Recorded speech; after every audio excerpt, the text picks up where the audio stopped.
check out this deluxe hotel room straight out of 1974. This is the North Woods, and this is what is up here. So anyway, if you clicked on this, I'm making assumptions, but I'm assuming you're probably a Rush fan because Rush will be somewhere in the title, so you know what you're getting into. And if you're a Rush fan, I'm assuming you have your own Rush ranking. And I'm here to tell you why your Rush ranking is wrong.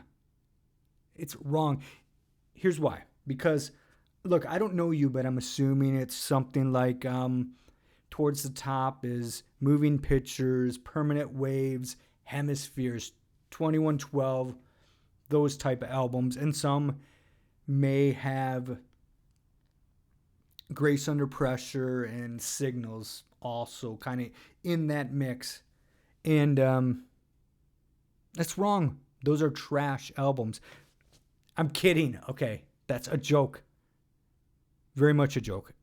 Rush has never made a trash album. I love and adore every single Rush album. I do.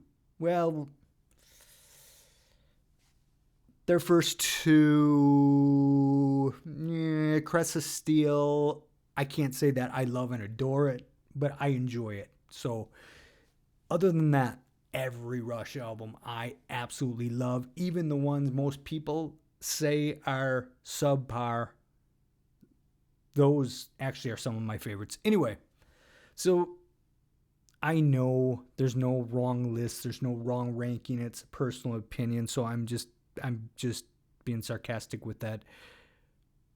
And I'm here to kind of tell you and kind of make a case for my top 3 favorites. Now, I made a Rush ranking a while back, and I rewatched and I realized I had a lot to drink prior to and during that ranking because, yeah, I was really slurring my words, and that's not a good thing. I'm not a good speaker when I'm sober. I slur words. See, I just did it, and I'm completely sober.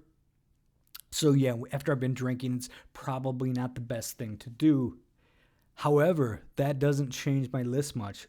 But my list has changed since then, and it does every day. I think I said it during that video that my list, it changes every day. So there's nothing concrete. It's not set in stone. It's kind of what I'm into. And right now, my top 3 Rush albums. My third favorite Rush album right now is Snakes and Arrows. And it's not listed necessarily in the upper echelons of most people's lists when it comes to Rush albums. And I love this album. I love the sound. I think it's produced so well. And it has one of the best kind of tones, I think, as far as a Rush album goes.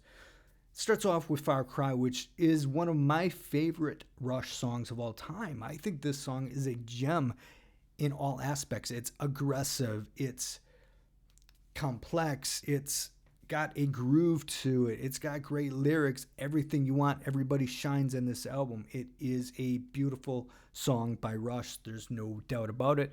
Then we get into Armor and Sword. Much darker, slower, kind of just the slow kind of grind. And I love the lyrics in this song. And I think it's powerful in the way it builds towards the end. It just kind of ramps up. Big fan of that song. Working Them Angels. That song didn't catch me right away.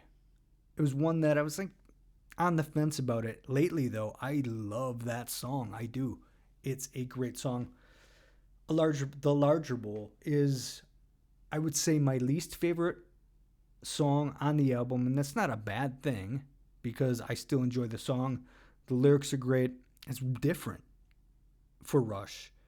But it's not my go-to as far as that goes.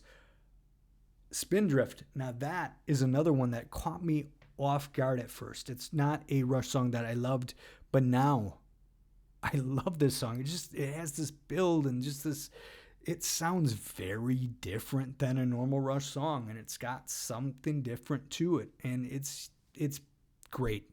The Main Monkey Business is a phenomenal instrumental by the band. Everybody's playing, their playing is incredible. in every facet of that song. It's great. What else do we have?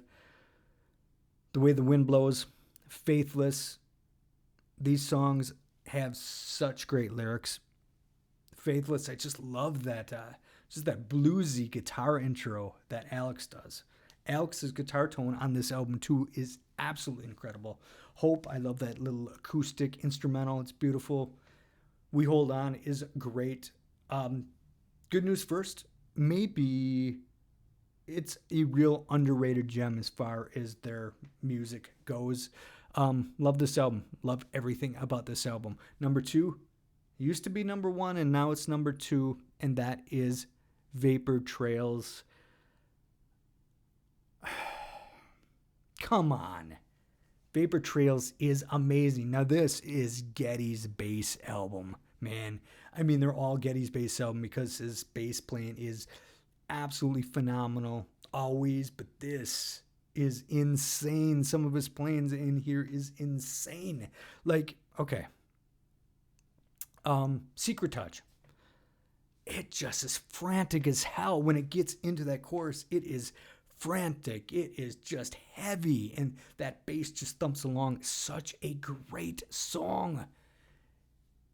This is one you need headphones for, and I don't care if you're going with the remix or the original version. I used to like the remix better. Now I'm kind of going for the original version better. It's raw. It's louder. It's just, to me, it captures the mood and the feel probably of what the band was going through at that time. There's a lot of vulnerability. It's messy, as the band has said themselves. It's aggressive and it's dark, and I love that. It sounds a little sweeter on the remix, and it's still great. And there's some elements of that I like because you hear more. But just the raw aggressiveness of the original mix is great. But this has a lot. Peaceable Kingdom, one of the best songs they've ever done. Incredible. Ghost Rider, phenomenal. Ceiling Unlimited, come on. Freeze, the bass in that is insane again. So good. This doesn't feature a lot of Alex solos, but his playing is just, it's sparse and yet thick and heavy, and just what he can do just with a few notes on some of these solos is just a few notes long, and it just adds so much to the songs. So good. Such a great album. And this flips. I love this as much as the next one. And the next one, number 1, is Clockwork Angels. Clockwork Angels is a masterpiece. The more you listen to it, the more you realize how much a masterpiece it is. It captures almost every element of Rush and puts it all into this cohesive package, yet it's experimental. It reaches outside of the box for them. There's so much atmosphere in the album, in the songs itself. Carney's is so dark. Caravan is heavy and just riffy, and B.U. to B is the same way. The lyrics again on this are outstanding. The Anarchist, crazy good. I love the title track. It's got this eeriness to it. It's got this, like I said, atmosphere that goes throughout this whole album, but really in that song, and it sounds again very different than a normal Rush song, and it's incredible. Every song on here. Halo Effect is my least favorite. It's not bad though. 7 Cities of Gold. Just Alex's guitar tone on here. When he gets into the little solo parts, it's unbridled. It sounds like sounds like he's having a hard time controlling it. It is a beast. It's a monster, and it just wants to get out and attack somebody, man. I love that song. And I mean, the Wreckers is very emotional, very good songwriting. Again, Headlong Flight is just an insane throwback. And another thing, in this whole album, Geddy's voice, he's really going for it more than he has, I feel, in recent albums. It just really just kind of really reaching, and I love it. I love the sound of his voice on this album. I love the sound of the entire band on this album.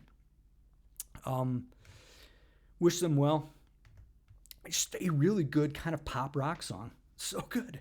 And okay, so it finished off with The Garden, which is the band's, I think, most beautiful ballad they've ever written. So lush. The lyrics are so deep, and to know that that is the last song you'll hear on a Rush album after Neil's passing, it just, I mean, it's hard to get through that song without, the waterworks coming. It's so emotional and just, everything about that song is so beautiful.